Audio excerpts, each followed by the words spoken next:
79페이지 파트 3 나를 귀하게 여기야 귀한 삶을 살 수 있다. 타인을 고객으로 만들고 사람들이 많이 모이는 곳에 알린 종이를 붙이는 것은 중요한 일입니다. 하지만 그 전에 어떤 말을 팔아야 할지부터 정해야 합니다. 어떤 종류 말을 파느냐에 따라서 내가 집중해야 할 대상, 즉 고객이 달라지거든요. 내 생각에는 조랑말보다는 적토마 같은 명말을 파는 것이 이문도 많이 남고 마파리로서의 명성을 쌓기에도 유리할 것 같네요. 1879년 고종 16년 5월 21일 날짜를 적고 나서야 내가 다시 붓을 든 것이 열흘만임을 알았다. 그동안 눈꽃 뜰 새 없이 바빠 붓을 들 틈이 없었다. 핑계가 아니다. 아침과 저녁 두 차례 물지개를 지고 나가 물을 길어오는 일, 지게를 지고 산에 올라가 땔감을 해오는 일, 장작을 패는 일, 마당을 청소하는 일 모두 내 몫이었다. 게다가 낮에는 말을 팔기 위해 여기저기 들쑤시고 다녀야 했다. 매일매일 적은 것이 일기인데 아무래도 날마다 쓰기는 힘들 듯하다. 내가 조선 영업인회에 들어온 다음날 저작거리를 돌아다니며 뜻밖의 소식을 들었다. 수원으로 내려갔던 측근 형님이 한양에 올라와 예정 장소에 새로 마장을 열었다는 것이다. 나에겐 참으로 반갑고 잘된 일이다. 그렇지 않아도 판매할 말이 없어서 수원으로 내려가 측근 형님을 만나보려고 생각을 하고 있었는데 마침 올라온 것이었다. 상님 오랜만이오. 나는 냅다 마장으로 달려가 말을 살피는 측근 형님에게 큰 소리로 인사를 했다. 살도 좀 오른 듯하고 좋아 보이십니다. 이게 누군가? 고수 아닌가? 측근 형님은 내 두 팔을 꼭 잡으며 반갑게 맞아주었다. 맞습니다. 그동안 별일 없으셨죠? 별일이야. 자네가 있었지 않았나? 고생이 많이 했나 보군. 살이 쭉 빠졌어. 얼굴도 야위었고 제가 고생이 했든 어쨌든 이렇게 풀려났으니 다행이지만 장주님이 걱정이요. 그러게 말인데 한데 마파리들 사이에 내가 장주님을 밀고 했다는 소문이 돌았다며 묘하게도 성님이 떠난 직후에 잡혀가셨으니까요. 자네는 의심하지 않았나? 어딜요? 제가 무엇 때문에 성님을 의심하겠소. 그렇다면 다행이고. 그래 날 찾아온 이유가 뭔가? 마파리 일을 하고 싶어서요. 다시 말을 팔아보겠다. 내 잘한 자신이 저에 믿어주십시오. 성님, 나야 거절할 이유가 없지. 마파리들이 많으면 많을수록 나에게 떨어지는 이문도 많아지는 법이니 지금부터라도 시작하게. 고맙습니다. 그럼 천막에 들어가 알림종이를 좀 만들어 나가겠소. 예전처럼 저작거리를 무작정 지나가는 사람들에게 나눠주려고 무작정은 아니고 좀 있어 보이는 양반들 나눠줄 거예요. 관두게 이 사람아. 그렇게 해서는 말을 팔기 힘들어. 타인을 고객으로 만들려면 일단 부딪혀 봐야 하지 않겠소? 오랜만에 만난 기념으로 하나만 더 알려줌세. 알림종이를 사람들이 나눠준 것보다 사람들이 많이 드나드는 기방이나 약방, 절초전, 칼로 가늘게 썬 담배를 파는 곳으로 요즘의 다방처럼 사람들이 모여 책도 읽고 잡담도 나누고 했다. 여러 장 붙여두는 것이 더 효과적일세. 기방이나 약방, 절초전 주인들이 내가 알림종이를 붙이게 놔둘까요? 그거야 자네가 알아서 할 일이지. 이제 그만 가보게. 측근 선생님은 손짓으로 나를 물리치고 다시 말들을 살폈다. 나는 천막 안으로 들어가 알림종이를 만들어 마장에 나왔다. 내가 처음 찾아간 곳은 기방이었는데 문 앞에 산적처럼 생겨먹은 사내가 버티고 서 있었다. 사내의 덩치는 고만큼이나 컸고 두 손은 소뚜껑 같았다. 말을 잘못 붙였다가 불끈 딘 주먹 한 대 얻어맞으면 그야말로 골로 갈 것 같았다. 나는 기방은 나중에 들르기로 하고 약방을 향했다. 그러나 약방 문지기의 생김새도 기방 문지기를 못지않게 고약했다. 누가 더 낫다 못하다 우열을 가릴 수 없을 정도였다. 한영이는 왜 이렇게 험악하게 생겨 처먹은 놈들이 많은 거야. 나는 미련 없이 발길을 돌려 절초전으로 갔다. 다행히 절초전에서 담배를 썰고 있는 사내의 인상은 그리 나쁘지 않았다. 말만 잘하면 내 부탁을 들어줄 것도 같았다. 여기저기서 빡빡하게 피어대는 담배 연기가 코를 괴롭혔지만 그 정도쯤은 참을만 했다. 나는 사내 옆에 앉아 슬쩍 알림 종이를 건네고 말을 붙였다. 처음 뵙는 처지 내 부탁을 드릴 염치가 없습니다. 이 종이를 저기 벽에 붙여 놓아도 되겠습니까? 난 최대한 공손하게 말했다. 사내는 고개를 들어 나를 쳐다보는가 싶더니 곧바로 고개를 숙이고는 빠른 속도로 담배를 썰었다. 나는 용기를 내서 재차 말을 걸었다. 어른이 실례가 많은 줄 압니다만 이 종이를 좀 봐주십시오. 그러나 내가 말을 할수록 담배 쓰는 속도가 빨라졌다. 더럽 겁이 났다. 빠르게 담배를 쓰는 사내의 손에서 살기마저 느껴졌다. 저러다 칼날이 종이 내밀고 있는데 손목을 자를 것만 같았다. 하던 일 계속하십시오. 다음에 다시 오겠습니다. 나는 벌떡 일어나서 도망치듯 절초전을 빠져나왔다.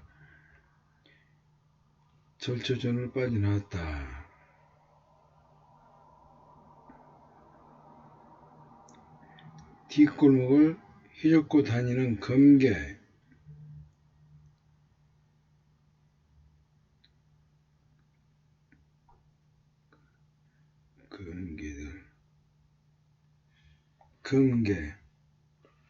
요즘 같으면 조직폭력배들보다 문지기들과 담배 쓰는 사내가 더 무서웠다. 타인을 고객으로 만들라느니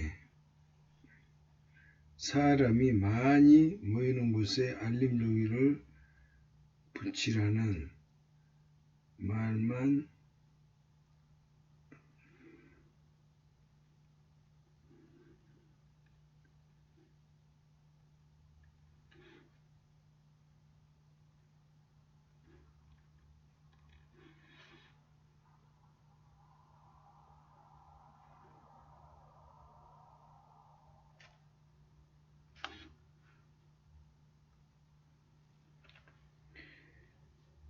말할 뿐만 어떻게 해야 되는지 구체적인 방법을 가르쳐주는 측근 형님이 얄미웠다.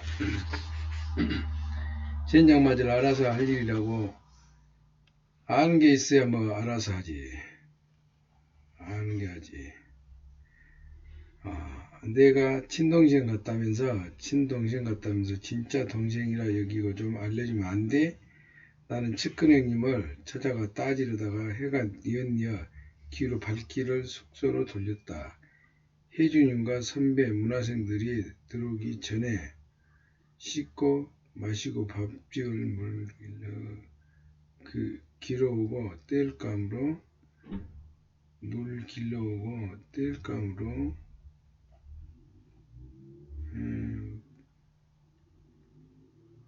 중산층. 이야. 지금도 그때를 떠올리면 온몸이 털끝이 곤두서고 가슴이 쿵쿵쿵 열나게 뛴다. 숙소로 돌아와.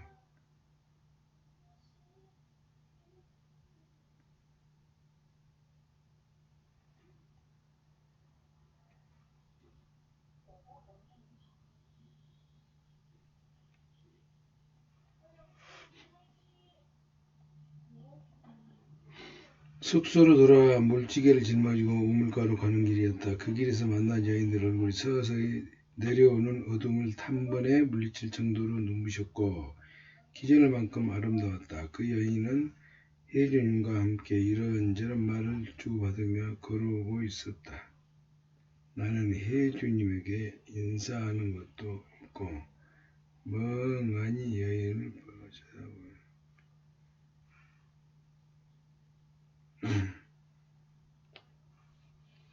걸어오던 여인이 마침내 내 앞에 멈춰섰다. 무슨 일이죠? 제가 볼 일이라도 있나요? 목소리를 어쩜 그렇게 막고 건지 알았지.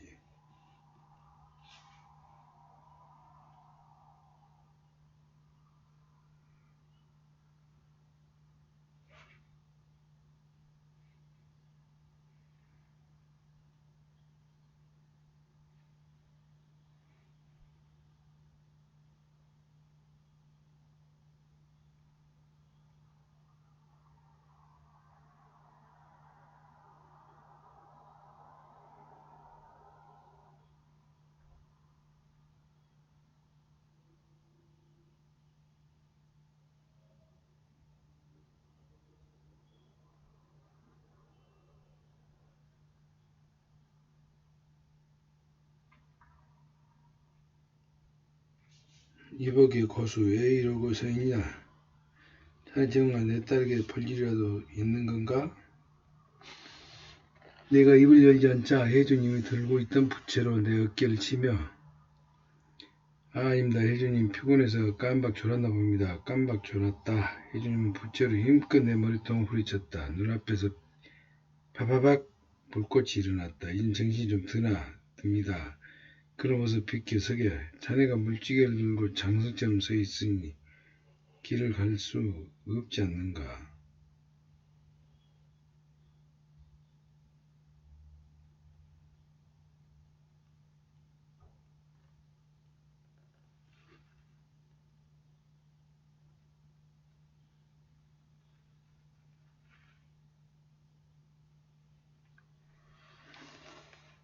나는 냉큼 옆으로 비켜서서 여러 번 고개 숙여 사과를 했다.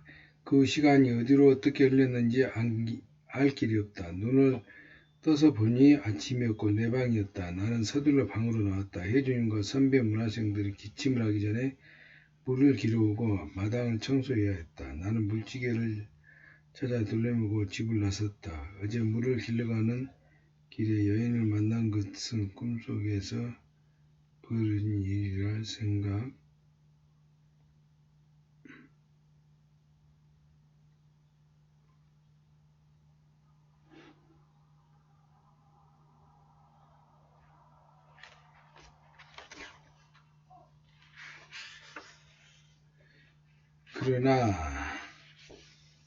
그러나 아니었다. 물독을 다 채운 후에 마당을 쓸고 있는데 그 여인이 내 눈앞에 나타난 것이다. 일찍 일어나셨네요, 딸꾹.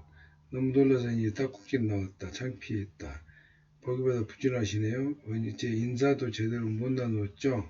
전 혜주님 딸 사랑이라고 해요. 이름이 딸꾹. 딸꾹 참 아름다우십니다. 딸꾹 전체 고수라고 합니다. 딸꾹.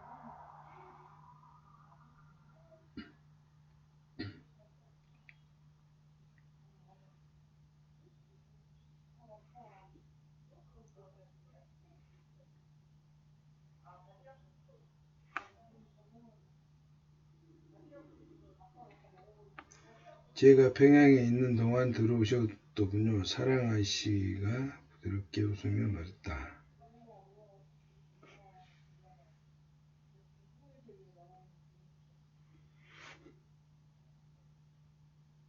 그럴 겁니다. 딸꾹. 그런데 혜주님이 저를 아직 문화생으로 받아들이지 않으셨습니다. 그런가요? 혜주님에게 인정받으려면 열심히 하셔야겠네요. 진작 하고 계시겠지만 참 까다로운 분이죠. 앞으로 더욱 열심히 하겠습니다.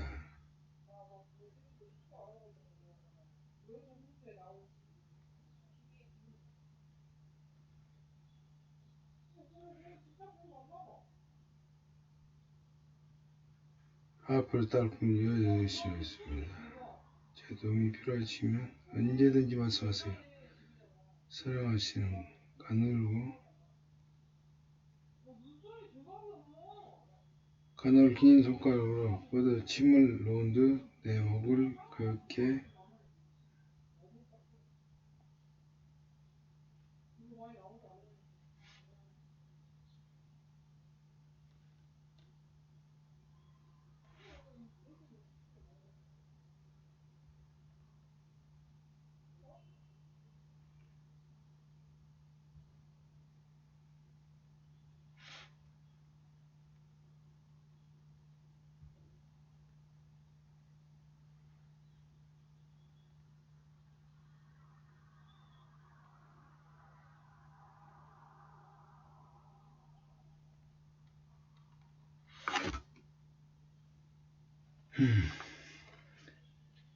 가볍게 찔렀다. 따끔했고 잠깐 동안 숨을 쉴 수 없었다. 하지만 놀랍게도 더 이상 딸꾹질이 나오지 않았다. 왜 신기하네요. 방금 어떻게 하신 거죠? 숨을 잠깐 멈추겠어요.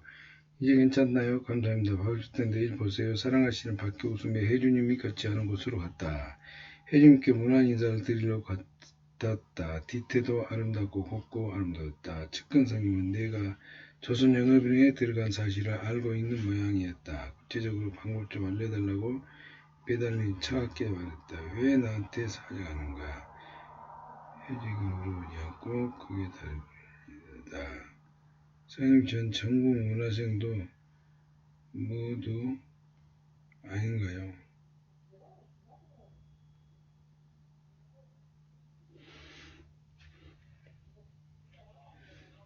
그럼 문화생들에게 물어보면 되겠네. 나보다 뛰어난 사람이 제법 있을 것 아닌가. 참 답답하십니다. 성리 같으면 하드린 일이나 하는 저를 상대해 주겠수?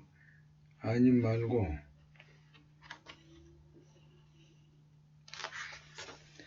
측근성님은 기차 따르듯 천막 안으로 들어갔다. 내가 뒤따라 들어가자 측근성님은 심상에 누워 드릉드릉 코를 골았다.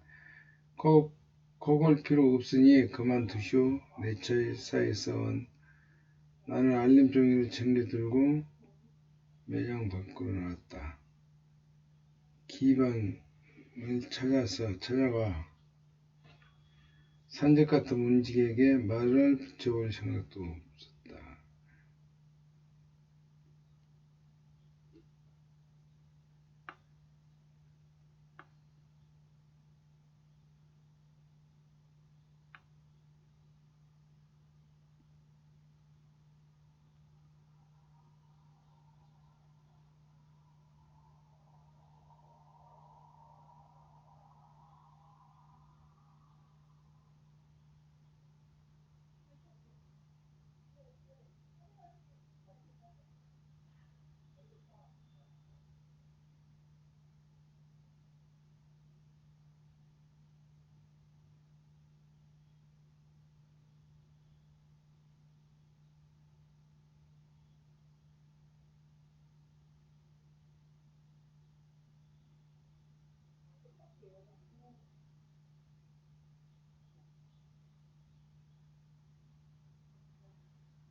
오랜만에 뵙겠습니다.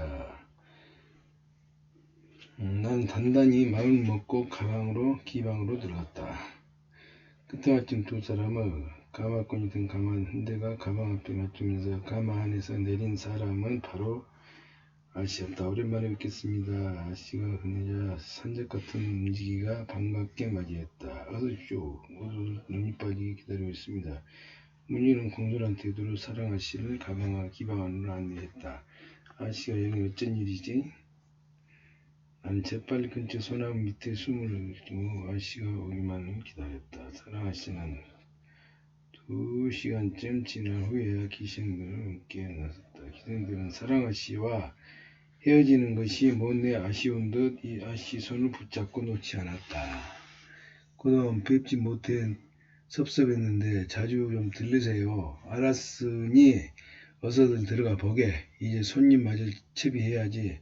아씨는 살며시 손을 빼내고 문이 열리는 가마에 올랐다. 그럼 살펴가세요. 기생들이 애교 넘치는 목소리를 합장하듯 외쳤다. 아씨가 기생들에게 들어가는 소리. 아씨가 기생들에게 애교 넘치는 소리로 합하듯 외쳤다. 아씨가 기생들에게 들어가라는 손짓을 하고 문을 닫자 가마꾼들이 서서 걸음을 옮겼다. 나는 아씨가 태운 가마가 보이지 않을 때까지 기다렸다가 문지기에 다가물었다. 방금 왔다 가신 분은 혹시 사랑아씨 아닌가요? 맞네만. 자네 누군가?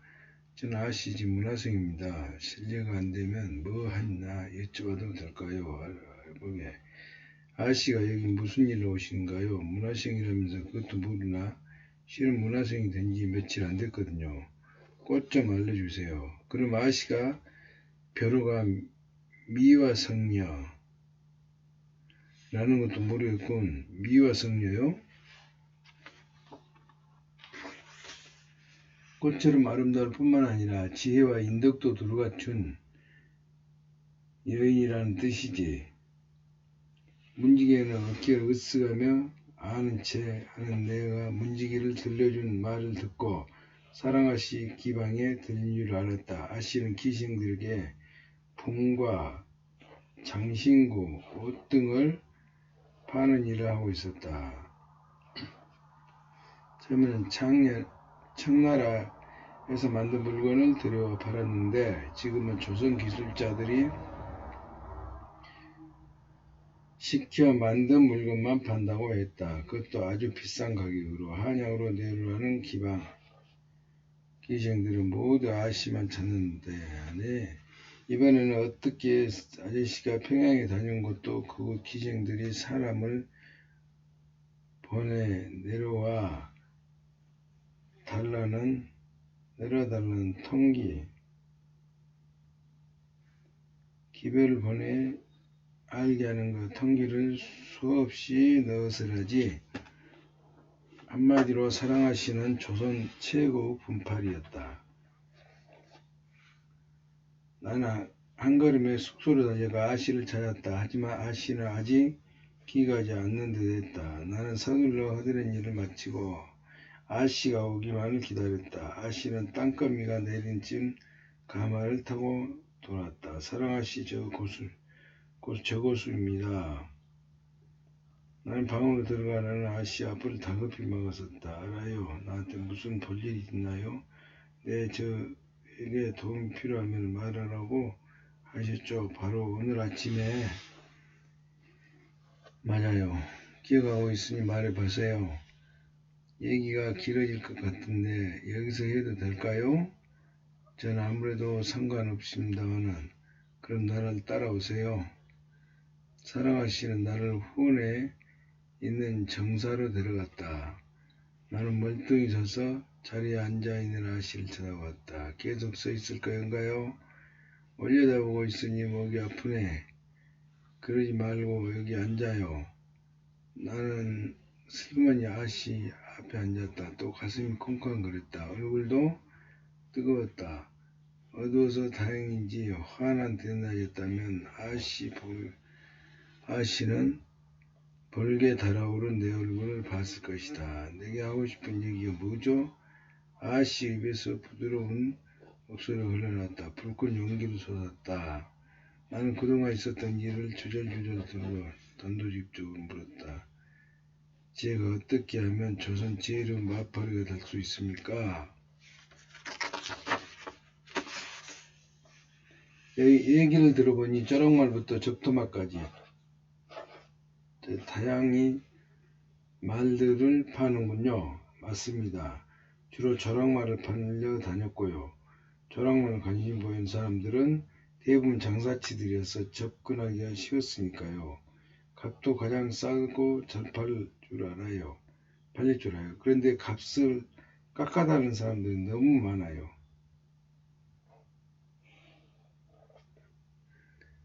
너무 많았어요.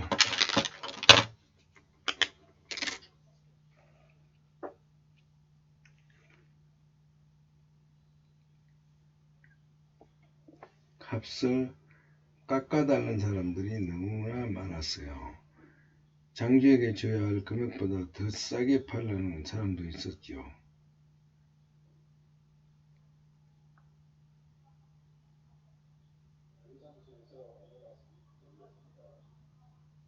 타인을 고기로 만들고 사람들을 많이 모이는 곳에 알림종이를 붙이는 것은 중요한 일입니다. 하지만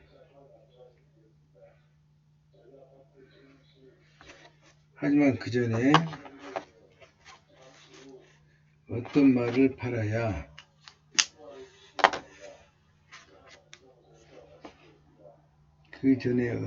팔아야 할지부터 정해야 합니다. 어떤 종류 말을 파느냐에 따라서 내가 집중해야 할 대상, 즉 고객이 달라지거든요.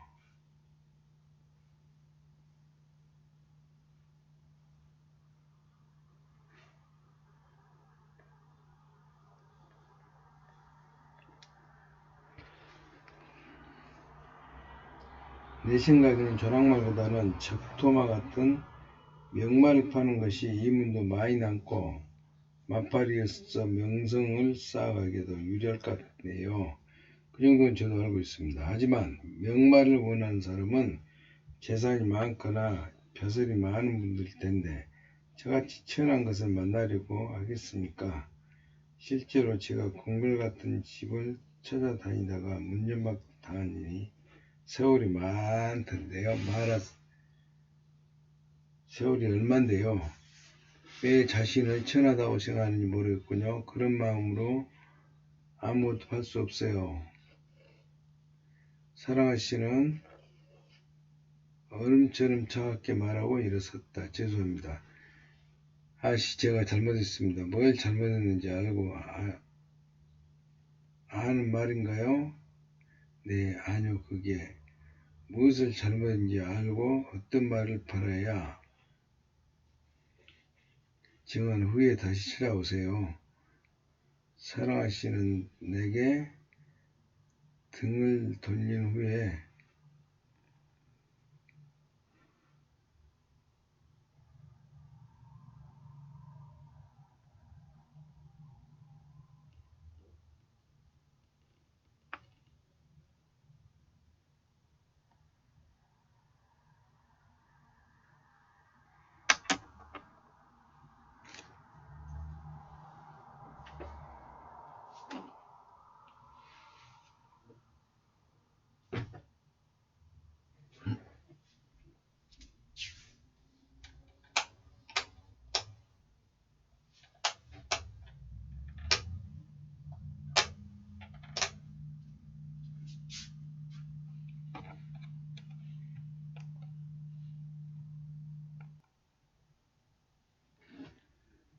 사랑아 씨와 헤어지고 나서 방에 돌아온 나는 밤새 한숨도 자지 못했다. 아씨는 왜 내 생각이 잘못됐다는 것일까? 장돌뱅이들에게도 무시당하는 내가 천하지 않다는 것인가?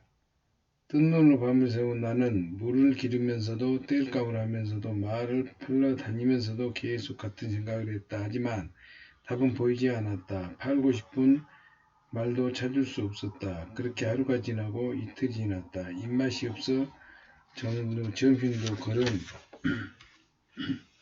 그런 채 마당을 쓸고 있는데 혜주님이 선배 문화생들에게 하는 말이 들렸다. 자신을 천하게 여기는 자는 천한 삶을 살 수밖에 없다. 자신을 귀하게 여겨야 귀한 삶을 살 수 있는 법이다. 순간 귀가 번뜩 뜨였다. 나는 재빨리 고개를 들어 혜주님을 쳐다보았다. 혜주님은 선배 문화생들과 함께 대문을 나서고 있었다. 나는 빗자를 내려놓고 마장으로 달려갔다. 측근 성님은 말에게 먹이를 주고 있었다. 요새통 보지 않더니 웬일이냐?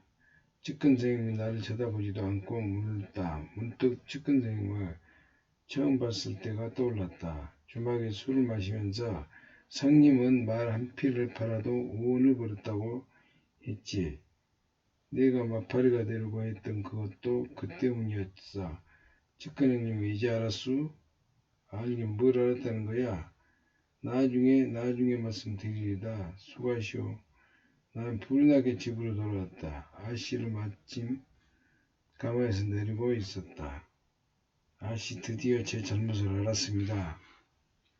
나는 사랑아씨의 뒤를 따라 마당으로 들어가려고 서며 말했다. 아씨는 걸음을 멈추고 나를 쳐다보았다. 이제부터는 저를 귀하게 여기겠습니다. 앞으로 할 말도 찾았습니다. 다행이군요. 일은 다 마쳤나요?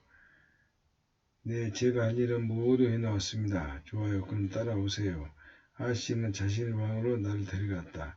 아씨 방에 들어가고 싶은 마음은 꿀떡 같았지만 발냄새가 심하게 날 것 같다 걱정이 되어 차마 신발을 벗을 수 없었다. 아씨 방 공기를 내 지독한 발냄새로 더럽힐 수는 없는 노릇이다. 제가 감히 어떻게 여기 문 앞에 서서 듣겠습니다. 나 역시 이건 문화생이에요. 여자라 여기 말고 들어와요. 말투는 부드럽지만 단호했다. 나는 어쩔 수 없이 생각에 엉거주춤 신발을 벗고 들어갔다.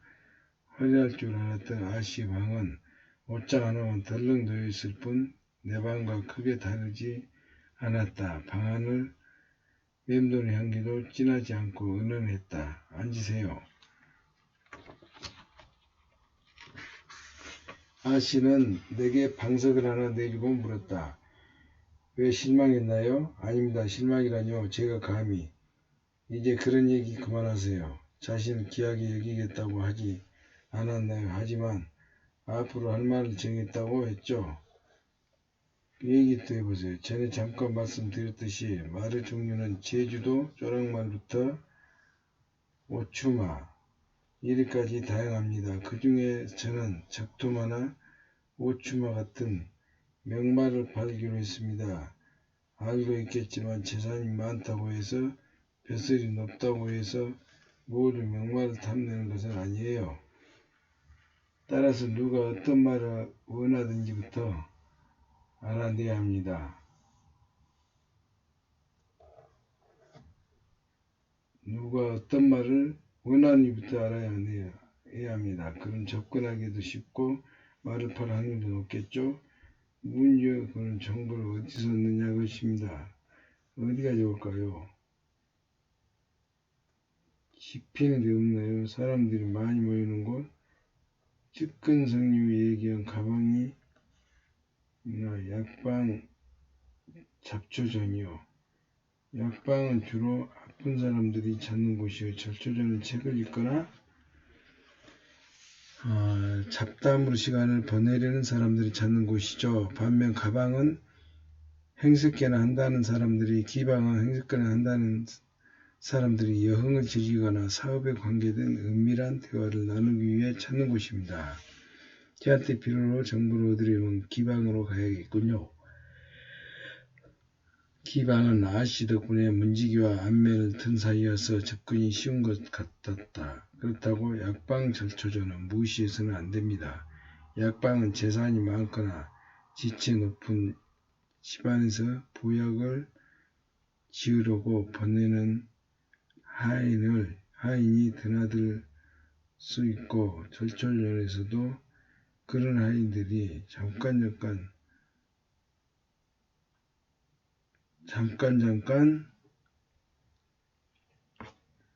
그렇다고 약방은 절초전 무시하지 말아라. 약방은 재산 많거나 지체 높은 집안에서 부역을 지으려고 보내는 하인이 드나들 수 있고 절초전은 그런 하인들이 잠깐씩 들을 수 있으니까요. 하지만 어떤 곳을 먼저 정해야 합니다. 먼저 갈지는 정해야 합니다. 당분간 말을 팔겠다는 욕심을 버리고 기반 사람들과 친해지세요.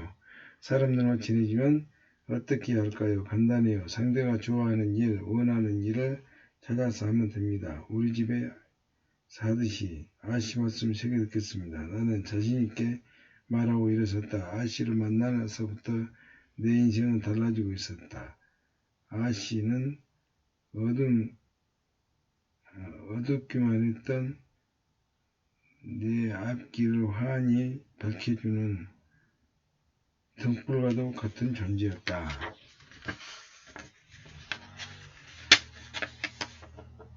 김현수식 영업 개척비법 강의 4.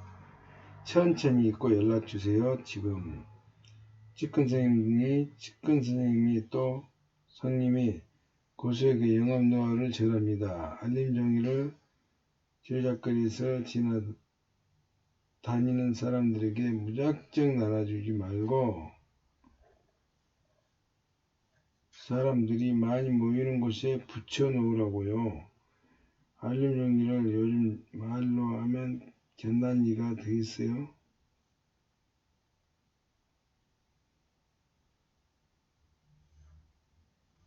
전단지는 세일즈 활동에서 사용되는 레터의 일종입니다. 디테일한 영업 현장에 쓰이는 텍스트 이미지로 이루어져 있는 모든 홍보물을 말합니다. 타깃을 정하고 포인트를 잡고 적절을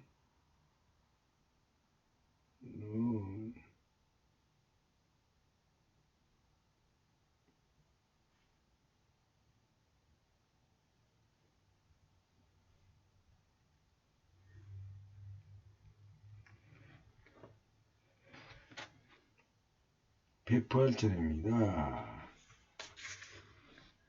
레터는 크게 온라인 레터와 오프라인 레터로 나눌 수 있습니다. 레터의 종류, 온라인 레터, 카페 글, 카페 상단 타이틀, 카페 메인 화면, 쪽지 이메일, 블로그 포스팅, 지식인 답변글 등 이미지와 텍스트로 이루어진 모든 홍보 가능 매체.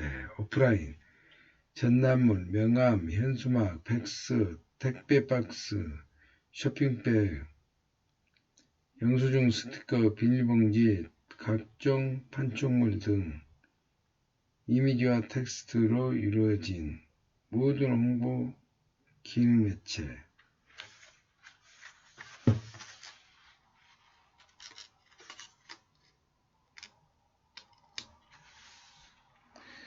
온라인 레터는 인터넷 검색을 했을 때 상단 노출될 수 있도록 레터를 본 고객이 공감하고 집중할 수 있도록 제대로 된 방법으로 글을 작성해야 합니다. 그리고 오프라인 레터는 제대로 된 타깃에 발송을 하고 내용물을 볼 수 있도록 해야 하고, 예를 들어서 우편 봉투나 택배 박스 등의 겉면에 사람들의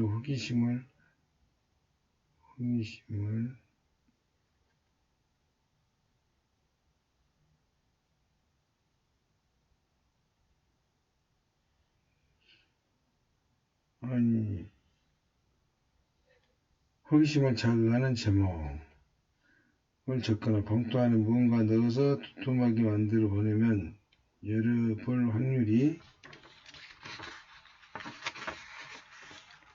높아지겠죠. 특히 전단지처럼 직접 나눠줄 수 있는 경우는 상대방이 깜짝 놀라게 해서 기선을 제압한 후 전달하는 방법도 괜찮습니다. 레터를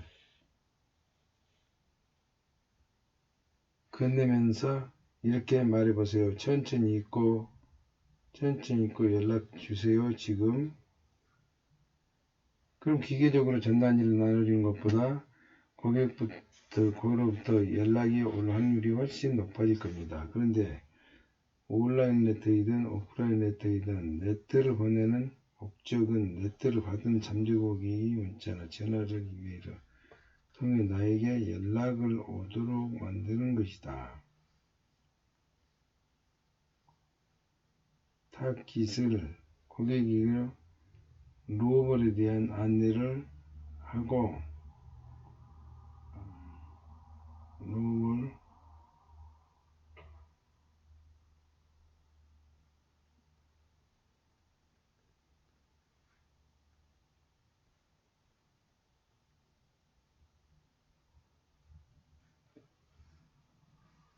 프로세스를 진행하는 데 필요한 로봇들을 알리는 수단으로 사용되는 것이 바로 레터입니다. 내가 아무리 좋은 로봇과 개입 상품을 가지고 있다고 한들 그 사실을 잠재국에 알리지 못한다면 무슨 소용이 있겠는가? 잠재국에 내가 어떤 사람인지 어떤 로봇을 갖고 있는지 제대로 알릴 수 있는 레터, 즉 연락이 활발하게 오는 레터를 만들기 위해서는 컨셉트, 문제, 해결 토크 등 근거 요청을 반복, 한정 등 8개 잘 하는 거야 합니다. 레터 제작 시 필요한 8가지 요소, 컨셉트, 문제, 해결, 로봇, 근거, 요청, 반복, 한정. 컨셉트, 레터를 통해 얻고자 하는 단서가 무엇인가 정할까? 어떤 도구를 어떤 고객에게 줄 것인지, 내가 어떤 사람이라는 것을 어떻게 알리고 고객이 어떠한 행동을 하도록 연구. 현재 혹은 미래에 벌어질 문제의 상황들을 묘사는 묻고 가장 눈에 들어오는 상단을 캐치커피나 본문에 들어있는 예를 들어서 오라는 곳은 없지만 갈 곳은 많다. 아직도 열정만으로 영업하며 묵묵히 열심히 하시나요? 문제점을 해결하는 행복을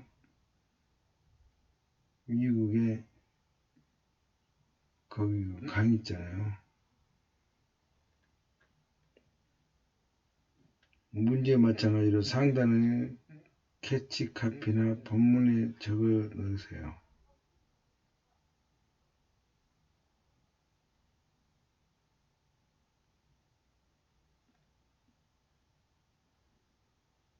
예를 들어 내 여친의 생리통이 사라졌어요. 생리통으로 20년 가까이 고생을 하던 여자친구 실제 생리통 탈출 비법입니다.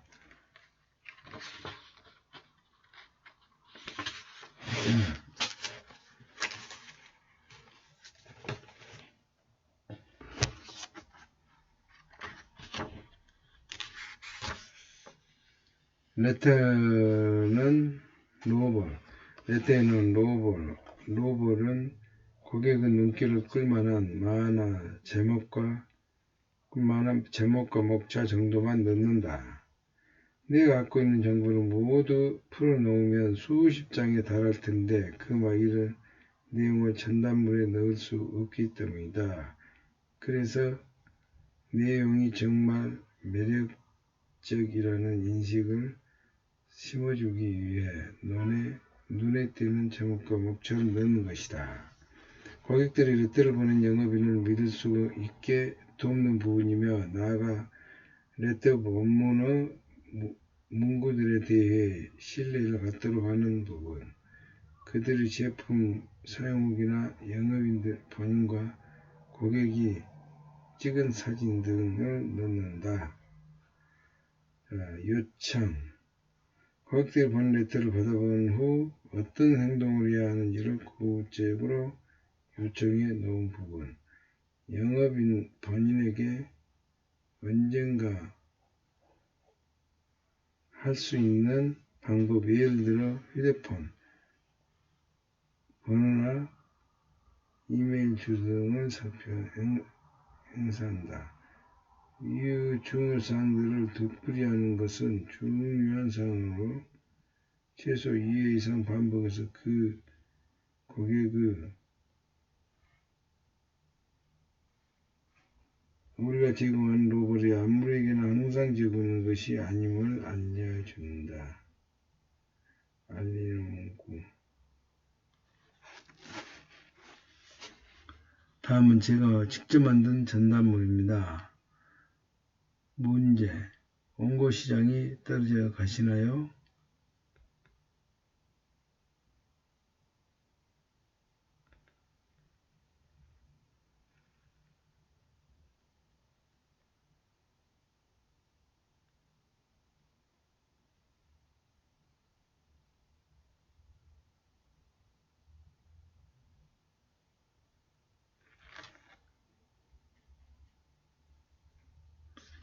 개정야구 비법 동맹을 강한 무료증정. 연고시장이 떨어질 것이나요? 소개가 쉽게 나오지 않은가요?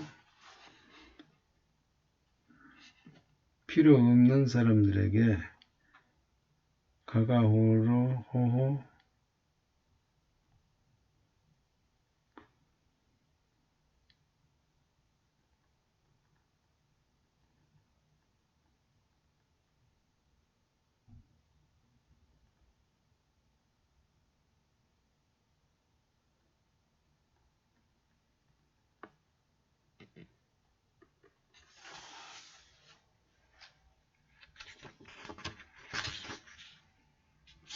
보이다시피 상단 캐치 카페는 문제 제기와 로벌 제시로 이루어져 있습니다. 그리고 본문의 주된 내용으로 문제 해결에 대한 로벌도 살짝 들어가 있습니다. 그 바로 밑에 요청 부분에는 물을 보내주겠다는 내용이 직접 적혀 있습니다. 로벌은 제목만 적혀 있고 연락처와 함께 지금 바로 문자를 보내라는 구체적인 지시 사항이 들어가 있습니다. 그리고 그 아래에 고객 고객과 함께 찍은 사진을 협회 주소 등 근거로 들어가 있습니다. 자, 이제 뒷면 볼까요? 뒷면은 사전 초과 후기로 이루어져